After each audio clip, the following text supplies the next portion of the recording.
I think we get started right now with the Sippo dominoes. I mean, in our catalog it says Sippo, but they're actually, it's a genre of mahogany. It was released, I believe, in 2009, 2010. It took a couple years for it to come out after the initial launch of the domino. And I had to look up what Sippo was, and then I found out it was mahogany. Duh, it's our exterior usage domino. Okay, it's darker than most. It's, of course, it's got the mahogany colors. It's available in the pre-cuts in 5x19, 5x30, 6x40, 8x40, 8x50, and 10x50. It is not available in the 4x20. Okay. So what do you mean exterior? Well, if you're building some patio furniture, or you're doing like some corbels for a garage or a portico, or you're doing, I've seen this, or you're doing a big gate and you want to use mortise and tenon joinery or loose tenon joinery, you use Sippo. Okay, now, I called out those pre-cuts. They're in for the 500. Those are the ones the DF500 uses, a smaller domino. But somebody asked not too long ago, oh, I can't get Sippo mahogany dominoes or Sippos for the XL. Yes, you can. And I have used them at home when I'm building stuff, because I really like to do through tenon joinery. And you'll see right here on this little step ladder I made for my shop, okay? I use it because I like the contrasting with this is Sip or Southern Yellow Pine and the Sippo. You've seen in the domino drawer box where we use them as a contrasting wood. These are 5x30s. And later on we're going to do a taller I can't say it, draw box, okay? I don't have an accent, okay? You have an accent. You are, okay? But I'm gonna do a deeper box. See, deeper box, deeper drawer box. I'm gonna show you how to do more through tenons, utilizing the precision of the machine, because they're all tight. So that's an upcoming episode that I'm writing up now.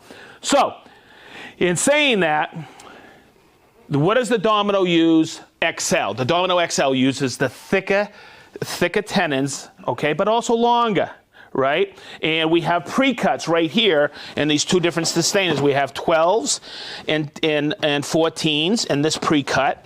And in this pre-cut, these are your beech tenons.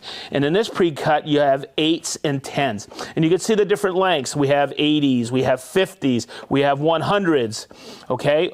Then on here, we have 140s, 120s, 100s. So we have that, right? And the XL takes in thickness 8s, 10s, 12s, and 14s. Well, guess what we have? We have them in Sippo, but they're longer. We don't sell the pre-cuts, and this is what I'm trying to get at. We do have these available. So the Domino 500 does 8s and 10s, so you could customize lengths for the if you're utilizing Sippo. But I just want to call it out too. If you need custom lengths for the XL, we have them in the regular beech variety. They're 750 millimeters long. Okay, and they come all wrapped up like this. Okay, they're color coded for each one. I've cut 8s all day long for other projects, and I custom cut them. And what I want to do is, I've done a video on this, I think on Festool Live. I want to show you how to safely cut custom lengths. So one of the ones I have used for this, doing through tenon joinery on this little step ladder, is I have utilized, I believe they were 130. So let me measure these out and I'll show you how to custom cut these. So if you ever measure dominoes, like the 5x30, it's actually a 5x28. The math is easier. Dividing 30 is 15, right? So what we do is we always cut them a hair shorter. That way there, it allows the glue to come up the sides if you put too much glue in there. So when I'm going to cut this, I need 130 length. So I'm going to measure out what? I always cut them 2 millimeters shy, just like this. Okay, and I'm going to cut these at 128. I'm going to make a mark right here. Okay, and I'm going to take it over. Now, this is too short. Ask Travis. This is too short to cut on the K-Pax because my hand would be in the way. So what I do is I make a carrier. See this? And I just made it wide enough. I put a 14, by the way, this is 14 millimeters thick. I made a mortise with the, using the XL at 50 millimeters depth. And that's something that I'm just going to take here and bottom it out. And then I'm going to take it, because look, I need to make a bunch of these. I'll get my laser on my K-Pex, just like this. I'll set it up, and before I cut it, I'm going to set, so it's a repeatable stop now. See that? And then I'm just going to take this, and you'll see how safe that is. Okay? And then I can take that. I'm going to do one more so you can see it. I just bottom it out, and you can get those consistent lengths like this. Always make sure you let the saw do the cut, and you don't want to force that because you don't want that to wiggle. And then you'll see I can get that repeat. Now, there's one more tip I'm going to show you.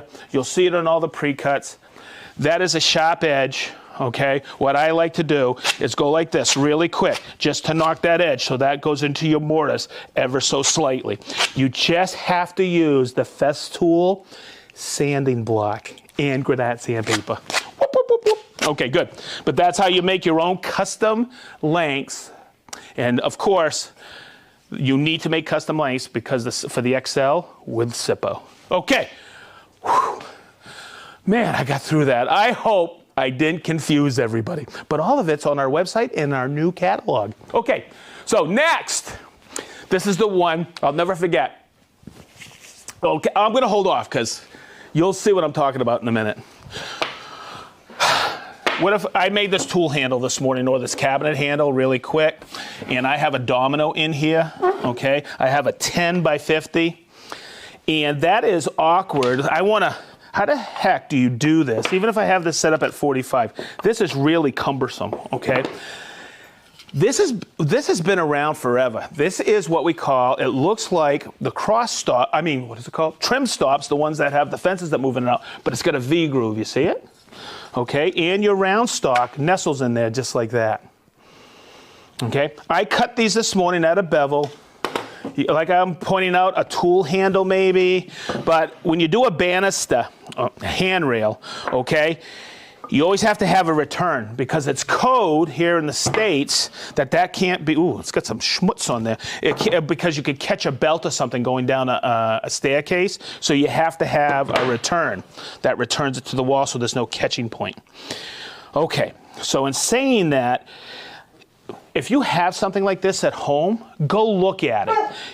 Hey you, who was that? Was that a Peyton? That was Peyton. Hey Peyton, okay. You'll notice that what happens is I'll put some glue on here, or some whatever, okay? But go look at your banister. They got nail holes just like this, and they fill them. What if I don't want that? So let's set this up for success, and I'll show you how this all goes together. I'm going to take it like this, okay? And this is a 10 by 50. So what I do is I eyeball it like this, and I go, I don't want it down here, because then I'll have those... I'll have to use some putty and paint, make it what it ain't. So what I'm going to do is I want it kind of toward the top right here. And then what I'm going to do, that'll be about perfect for me, I'm just going to make a quick mark here across, because I'm going to set it up once with the system. You'll see this, the handrail accessory. Okay, so what I'm going to do is I'm going to set this aside here. Okay, and then I'm going to put on the handrail accessory fence. Okay. This is when I'm ever putting and setting things up for success on the domino. I'm going to get my wrench really quick. I put it over here. I checked this morning. I have a 10 millimeter Bix. I'm using a 10 by 50. I'm going to set my plunge depth at 25, which I did earlier. But instead of using the whole machine where this can get top heavy to set it for this, okay, I'm just going to remove this so it's a lot easier. Okay, we're going to set that back over here. All right. Now, when I put this on, okay, I'm going to show you how to set it up. All right, I'm going to set it at 45 because I cut this at 45 and 45. I got that positive detent. Okay, so let's look at this. I need, and this is why I drew that line there. I'm going to take it like, whoopsie, come on, Sedge, get together here. See how that goes right in that V groove? Okay, yes, it wants to rotate. Hey, Sedge. Yeah, what, Trappist? I got a question. Oh, what? So when you put this in here, what keeps it from rolling all over the place on you? Oh, hey, that's a good question. When I saw this for the first time in Germany many, many moons ago, I'm going to tell you, I saw that we saw it in the training center, and then we went to the practical room, and I said, I don't get it, until I used it. Okay, so what I'm going to do is I'm going to show you right here. See, we know the distance from here to the center of the bit's 10 millimeters, but right here it's precision ground. So I use that once this is on and locked in. Let me lock this in. Okay, whoopsie. Chris, come over here so we can see this. Okay, take these little wings and put it in like this. Okay, so you know it's completely seated. I'll set it at 45 again. Okay, so this, I used to balance it like this and try to figure it out until I saw somebody doing this.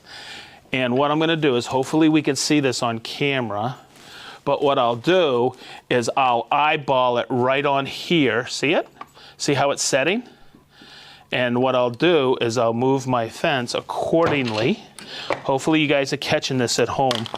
But that mark I will reference by taking this. Yeah, I gotta do a bunch of things at once. But Chris, can you get that? I'm gonna bring it right in line there like that. Ever so gently take it, and then I'm gonna lock it off. But to answer Travis's, who I call Trappist, question, this is what I thought. This is just gonna rotate on here like this. Travis, come here and see this. When I start to plunge, look where that flat goes. It holds it just like that. See that? And locks it in. So what I'm going to do is I'm going to grab my dust extractor, bring her over. Okay, so we're all locked and loaded. I just want to tighten everything, make sure everything's tight. I'm going at 25. And you see, when I take that, come in here, Travis, so you can see it. See how it's on there right there? Yeah. It will not rotate on here because the fence is flat on the bias.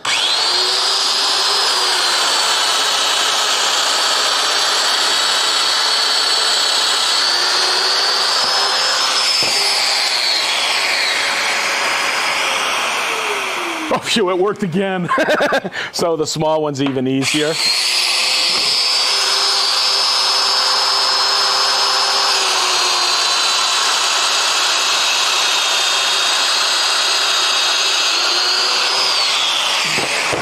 So when I take that,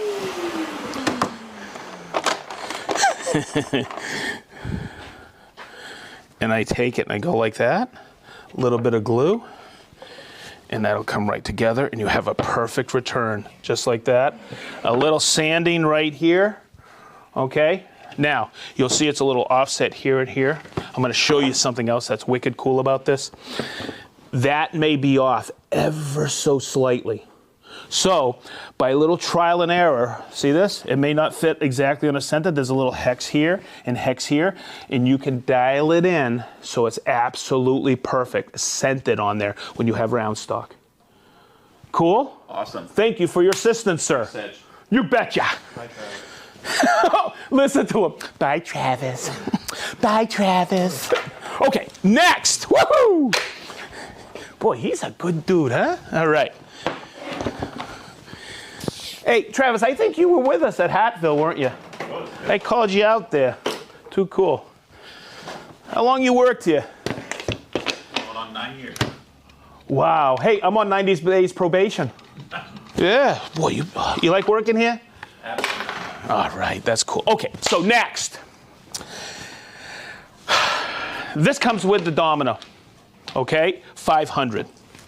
This comes with the Domino 700.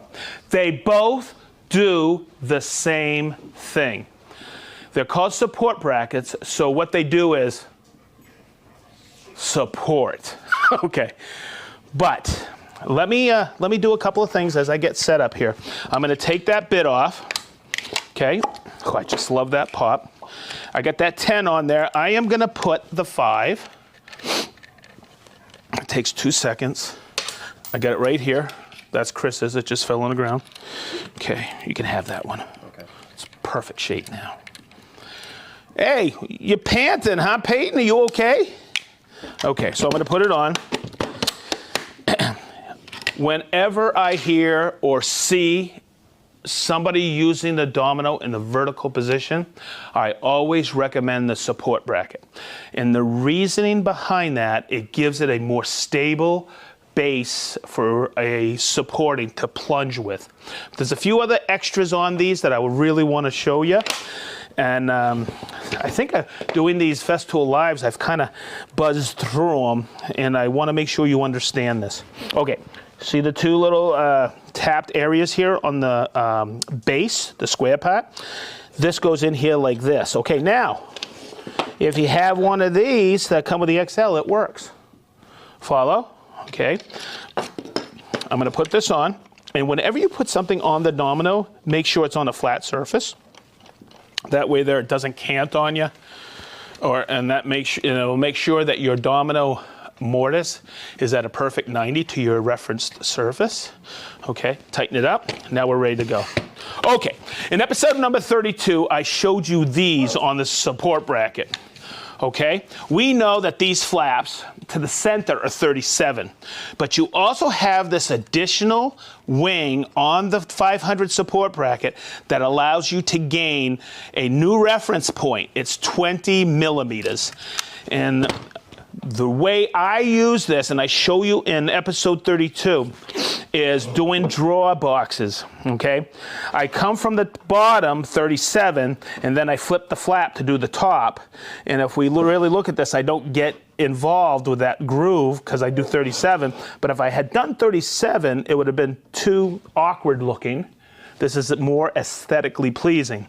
And that is why we have 20 millimeter. So someone may say, hey, I want to get that support bracket for the XL. It is not needed. The one on the XL, you just tap it on like this. Those flaps are irrelevant. And when I show that, you'll understand if you have an XL. You have the multiple tabbing system on the XL. And the first tab from the center is 20 millimeters. The second one is 37. And the last tab is 50. And don't forget, you can always push these in and release them right here. So you have the multiple reference points already on the XL. That's why we didn't include this one. Okay, so let's plunge vertically because I want to take another step. I put a 5 millimeter bit in there. I don't know if I've done this in a Festool Live, but I just love doing this. Okay, I pointed out earlier that this milled flat right here is the distance from the base to the center of the bit. It allows you to reference things. It's another reference point. So if I'm plunging and I want a large support, I'll take this and I'll bring this up like this, and I'll bring this up the plate height pretty much all the way up. So now I have a large reference surface. On the back of all the support brackets, that is the actual center line right there. So I can line it up there, and I can come on this side, which I'll flip around here. Okay, and you can see the cursor where I can line it up. But what comes into play are those flat spots on the fence, because then I can capture this axis right here. And what happens is, you'll see I can put a domino right in the center. The next thing I'm going to do is, I always do this before I plunge with my domino. I always verify in my P-brain, hey, do I have all my stuff set right? So I'm going to take this and bring it back to 15. I'll verify in my head, yes, I changed out to a 5 millimeter domino, and I'm going to do it tight. Okay, so let me just do this. I'll do a quick plunge, and that'll give you another skill in your arsenal with the domino. I'm going to turn it on just like this. Remember, when you turn on a domino in a vertical position, you pinch it on.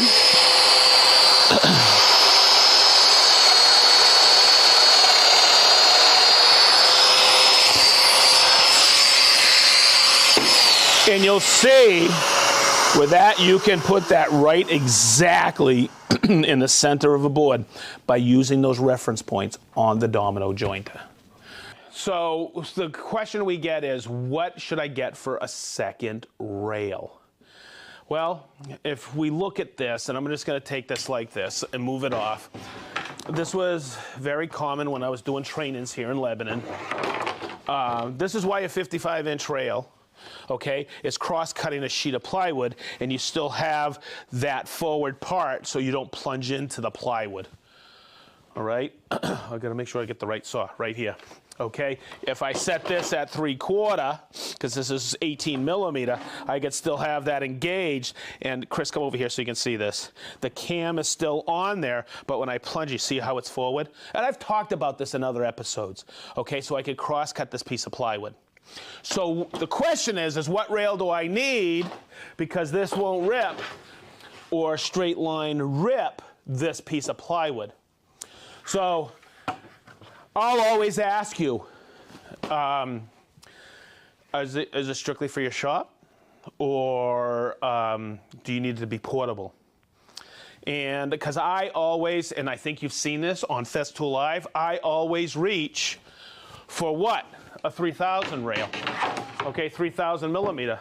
Because now I have that forward. This works great with the parallel guides as well. There's a full episode on the Festool parallel guides. But I'm gonna come over here and I'm gonna do a straight line rip with this. Chris, you can get in here with this, right? Okay, so there you go. I'm gonna set it up for the rip. Make sure my Bluetooth is engaged. Okay, we'll talk about the different ways of clamping. Now, in saying that, when I'm ripping plywood, you see these little neoprene strips on here? Okay, they're replaceable. Okay, but with the weight of the track saw, the track doesn't really move, or the guide rail doesn't move. Okay, and sometimes you got to be very aware of that because of your pressure. Some people like to go like this, and it will move. Okay, where I get right behind this, and you'll see me in a few minutes as I'm ripping this, I get right behind the saw to make sure it doesn't move, but I don't bow it. Now, I could go ahead and clamp this, okay? But when I'm ripping plywood, I usually don't. That's my personal preference. Anytime I'm on hardwood, I absolutely clamp it to straight line rip every single time. Because there's undulations in the board the majority of the time, unless I've put it through a jointer, but I always straight line rip. You'll see that in just a few minutes because I get some great clamping strategies for that as well.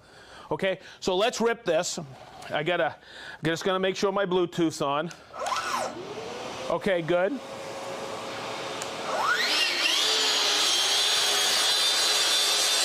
And you're gonna see how the dust extraction is exceptional on this.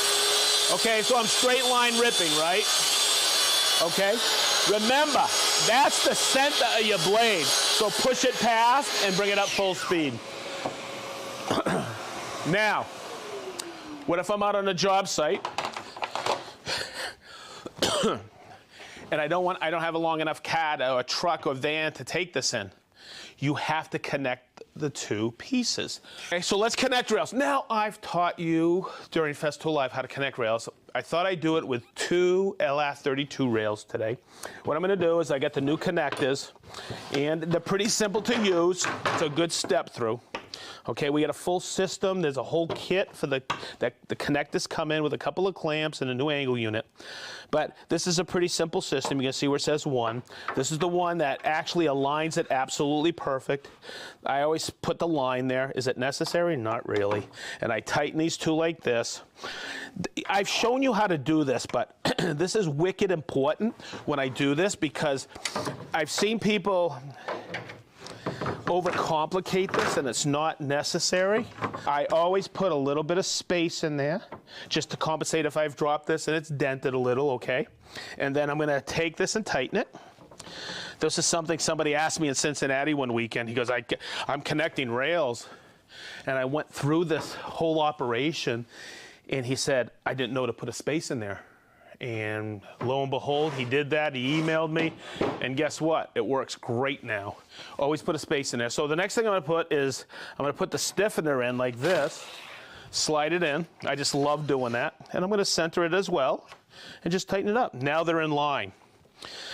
See these? What happened? It was already in line when I tightened these little hexes, okay? Because it spread out and it used the precision of this bottom rim and aluminum extrusion to align it. And what this did is it just stiffened it. So I'm gonna bring it over. I'm gonna set it up. I'm gonna bring it out, and always remember, you want that lead here a little more than the aft.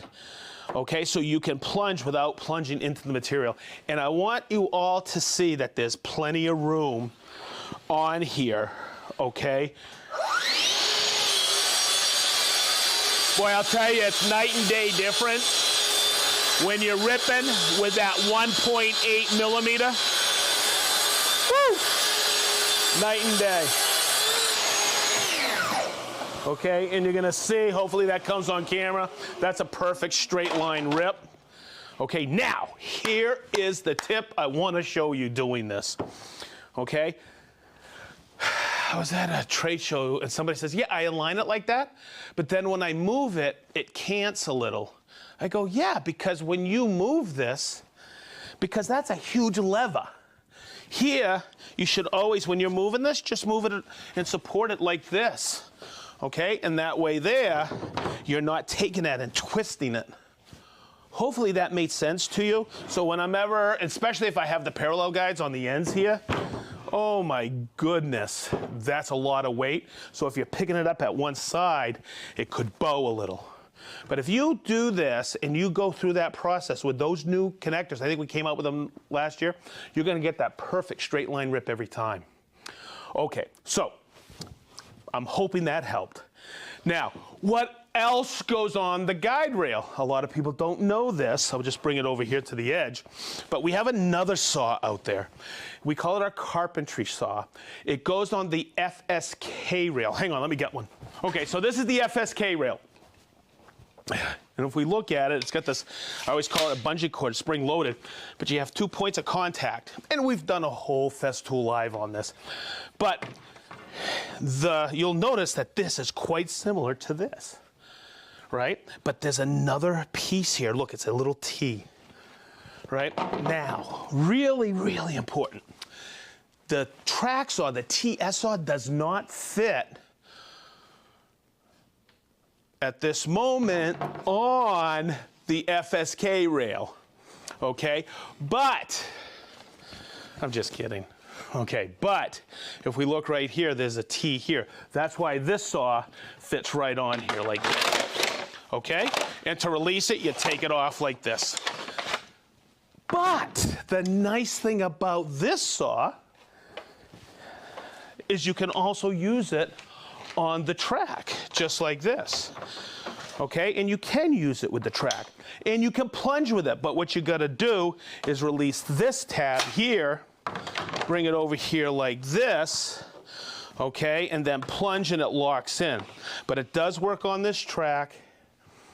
But if you're using it for cabinetry all day, day in, day out, I would just go with a regular track saw. And then if you have some decking or some rough carpentry, then get this saw. Okay, good. So there you go. What else works on the track? Woo! What? The Carvex jigsaw. That's what this second base is. The base that comes with the Carvex is this one, your 90-degree base. This base, and this is the circle cutting base, but it also has this little groove right here.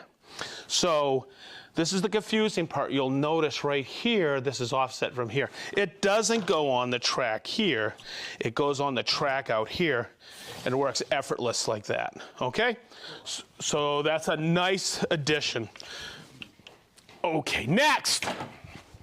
What else works on here? Yes, we've done, I think, 2 or 3 lives on this feature, but we call these the guide stop. There's one for every plunge router. The only one we don't have it for is the MFK 700. But yes, when you combine this with the track and this with the center line, it's absolutely perfect. It's a perfect setup for, it becomes a joinery machine. You can do so much with it. The other thing too, and that's why all the holes in there, if you get the LR32 system, you get this plate, it fits on there, it's indexed. Yes, we've done almost a whole hour. It's our longest Festool Live on using the tracks with the holes. I call it the Holy Rail. And you can punch out all the LR32, all the 32 millimeter system holes and hinges for all your cabinetry. So there you go. I think I've put everything on there that I have to do that. Okay.